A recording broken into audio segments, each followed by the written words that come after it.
So hello friends, welcome back to my channel maths and physics TV. So आज हम फिर से वापस आ चुके हैं आपके लिए एक नया क्वेश्चन लेकर के। आज जो हम क्वेश्चन डिस्कस करने वाले हैं वो ये है कि यहाँ पे एक सेकेंड, पेन जो, हाँ ये रहा। तो यहाँ पे हमें दिया हुआ है कि summation of R from R is equal to one to R is equal to one one से लेकर के एन तक, और फिर यहाँ पे हमें ये दिया हुआ है कि आर इंटू फैक्टोरियल आर। ठीक है, इससे हमें क्या करना है, इस सीरीज़ का जो ये सीरीज़ है हमारे पास, इसका हमें सम बताना है। ठीक है, तो देखते हैं हम। अगर इस सीरीज़ का हम आर एथ टर्म लिखना चाहें तो वो क्या होगा हमारा, टी आर अगर हम लिखना चाहें तो वो यहाँ पे आर इंटू फैक्टोरियल आर हमें गिवन है। ठीक है, और यहीं पे आर को हमने वन से लेकर एन तक वेरी करवाना है। तो इससे हम चाहें तो ये भी लिख सकते हैं कि R plus one then minus one into factorial R. ठीक है, यहाँ हमने वन ऐड और सब्ट्रैक्ट कर दिया। ऐसा करने से हमें क्या फ़ायदा होगा वो भी आपको अगले स्टेप में समझ में आएगा। ठीक है, तो चलिए बढ़ते हैं अपने अगले स्टेप की ओर। अब हम यहाँ पे क्या करेंगे, सिंपली मल्टीप्लाई कर देंगे। ठीक है, यहाँ पे हम मल्टीप्लाई करेंगे फैक्टोरियल आर को और R plus one minus one को। तो इससे हमें क्या मिलेगा कि factorial R into R plus one, then हमारे पास आएगा माइनस ऑफ फैक्टोरियल आर, ये हमारे पास आ जाएगा। ठीक है, अब देखिए, अब यहाँ पे ये जो आया factorial R into R plus one, इसे तो हम ये भी लिख सकते हैं कि factorial R plus one, then हमारे पास आएगा माइनस फैक्टोरियल आर। ठीक है, ये हमारे पास आ गया आर एथ टर्म।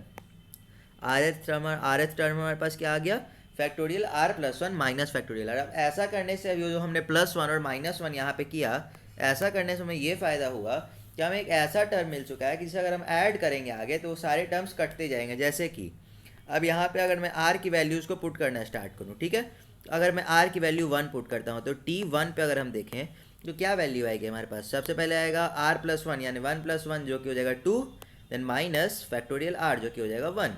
अब अगर हम टी टू देखेंगे तो टी टू हमारे पास क्या आएगा, factorial of two plus one यानी कि three, then minus factorial two. अब अगर हम इन्हें जोड़ेंगे तो यहाँ टू टू तो कट जाएगा। उसी तरह से अगर हम आगे भी देखें तो आगे हमारे पास अगर हम देखेंगे तो हमारे पास क्या आता है कि टी थ्री अगर हम देखें तो वो हमारे पास क्या आएगा कि factorial four minus factorial three. एक और टर्म अगर हम देखें फोर्थ टर्म, तो वो हमारे पास आ जाएगा factorial five minus factorial four.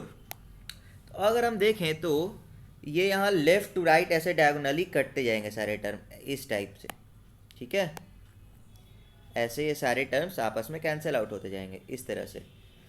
तो अगर हम इसे कंटिन्यू आगे और देखें तो आर एस टर्म को हम क्या लिख पाएंगे, टी आर, जो यहाँ पे अगर हम ऐसे ही किसी तरह से कंटिन्यू करते रहें और यहाँ पे एक टाइम पे यहाँ पे हम टी आर टर्म जो हमारे पास आ जाएगा उसे हम क्या लिख पाएंगे कि factorial R plus, sorry nth term हमें लिखना था। अगर हम एन एच टर्म की बात करें, एन एच टर्म जो हमारे पास आएगा वो हमारे पास आ जाएगा factorial N plus one minus factorial N. अब मैंने क्या बताया, बोला अभी कि ये लेफ़्ट टू राइट कट रहा होगा, यानी कि ऐसे ऐसे सारे टर्म्स, ये भी कटा, ये भी कटा, ये भी कटा, ये वाला टर्म हमारे पास बच जाएगा क्योंकि ये लेफ्ट साइड में, लेफ्ट साइड वाला टर्म कब कट रहा है, जब कोई नीचे में माइनस में उसका राइट साइड में कोई टर्म आ रहा है। या माइनस फैक्टोरियल फोर को आप देखिए, माइनस फैक्टोरियल फोर राइट में था, लेकिन ये कब कटा, जब ऊपर में एक फैक्टोरियल फोर, ये फैक्टोरियल फोर कब कटा, जब नीचे में उसके राइट में एक माइनस के साथ फैक्टोरियल फोर था। तो इसी तरह से जो फैक्टोरियल एन प्लस है वो वन है, वो कब कटता, अगर हम एन प्लस वन टर्म लिखते हैं तो यहाँ पे इस साइड में हमारे पास एक और टर्म आ जाता है जो कि minus of N plus one होता है, यहाँ पे आ जाता, तो उसे हम काट सकते थे, लेकिन ऐसा कोई टर्म तो होगा नहीं क्योंकि हम एन टर्म पर हमें रुकना था। तो अगर ये सारे टर्म्स कटते हुए अब हमारे पास क्या बच जाएगा, यहाँ हमारे पास बचा माइनस ऑफ फैक्टोरियल वन और यहाँ पे हमारे पास क्या बचा, फैक्टोरियल एन प्लस वन। तो इस यहाँ से हम लिख सकते हैं कि summation R is equal to one to N R into factorial R is equal to, यहाँ से हमारे पास आ जाएगा एन प्लस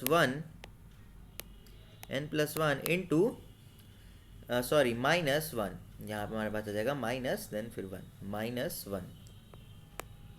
ये रहा हमारा आंसर और ये रहा हमारा पूरा का पूरा सॉल्यूशन। आप चाहें तो इसे फिर से एक बार देख सकते हैं। ठीक है, आई होप आपको ये वीडियो पसंद आया हो और सॉल्यूशन आपको अच्छे से समझ में आ गया हो। अगर आपको वीडियो पसंद आया तो प्लीज़ वीडियो को लाइक करें और चैनल को सब्सक्राइब करें। मिलते हैं आपसे किसी अगले वीडियो में। Thank you.